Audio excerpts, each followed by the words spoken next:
Friends, welcome back in my YouTube channel. आज हम class 10th Hindi की बुक में तुलसीदास द्वारा रचित धनुषभंग शीर्षक की व्याख्या करेंगे। फ्रेंड्स, धनुषभंग जो है श्री रामचरितमानस से लिया गया है।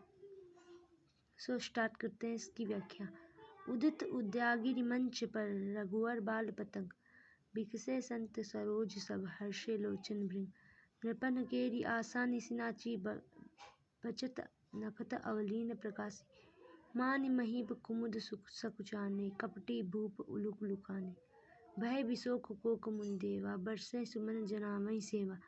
गुरुपद बंदि सहित अनुरागा, राम मुनीन सन आय सुमांगा। सहजै चले सकल जग स्वामी, मत मंजुबर कुंजर गामी।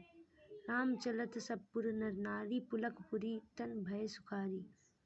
बंदि पितर सुर सुकृत संभारे, जो कछु पुण्य प्रभु हमारे।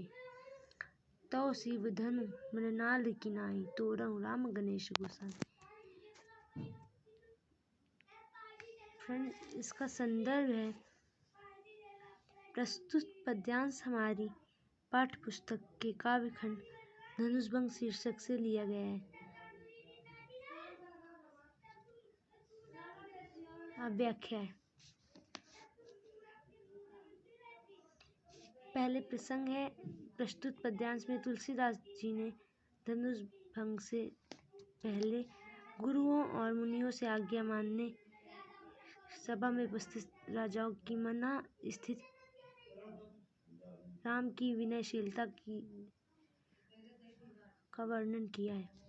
अब व्याख्या करते हैं। तुलसीदास जी कहते हैं कि श्री राम जी स्वयंवर सभा में गुरु विश्वामित्र की आज्ञा प्राप्त करते धनुषभंग के लिए मंच से उठे तो उनकी शोभा जो है ऐसी प्रतीत हो रही थी जैसे मंच रूपी उद्यानचल पर्वत पर श्री राम रूपी बाल सूर्य का उदय हो रहा है, जिसे देखकर संत रूपी कमल पुष्प खिल गए हैं और उनके नेत्र रूपी भंवरे प्रसन्न हो गए हैं।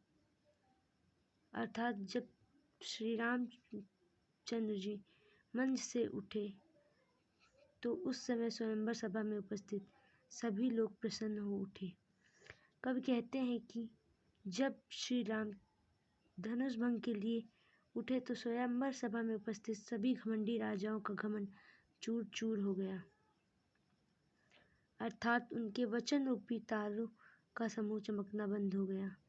वहाँ जो अभिमानी राजा थे वे सकुचाने लगे और श्री राम रूपी सूर्य को देखकर कपटी उल्लू की तरह छिप गए। जिस प्रकार रात होने पर चकवा चकवी अपने बिछोह के कारण शोक में डूब जाते हैं, उसी प्रकार सभा में उपस्थित मुनि व देवता भी चकवा चकवी रूपी शोक में डूब गए थे। परंतु जब श्री राम की तत्परता को देखा तो उनका दुख समाप्त हो गया। अब राम और सीता के संयोग की बाधा समाप्त हो गई थी। श्री राम को देखकर सभा में उपस्थित सभी जन फूलों की वर्षा करने लगे थे। इसी बीच श्री राम अपने गुरु विश्वामित्र के चरणों की वंदना कर अन्य सभी मुनियों से धनुषभंग की अनुमति मांगते हैं। संपूर्ण जगत के स्वामी श्री राम अपने गुरु विश्वामित्र के चरणों की वंदना कर तथा सभी अन्य मुनियों से आज्ञा प्राप्त कर सुंदर मत वाले हाथी की भांति मस्त चाल से धनुष की ओर बढ़ रहे हैं। संपूर्ण जगत के स्वामी श्री राम अपने गुरु विश्वामित्र की वंदना करके मतवाले हाथ की बात इस तरह चल रहे थे कि सभी लोग देखकर बहुत ही प्रसन्न हो गए। श्री राम के धनुष की ओर बढ़ते ही जनकपुरी के सभी नर नारी का सुख अनुभव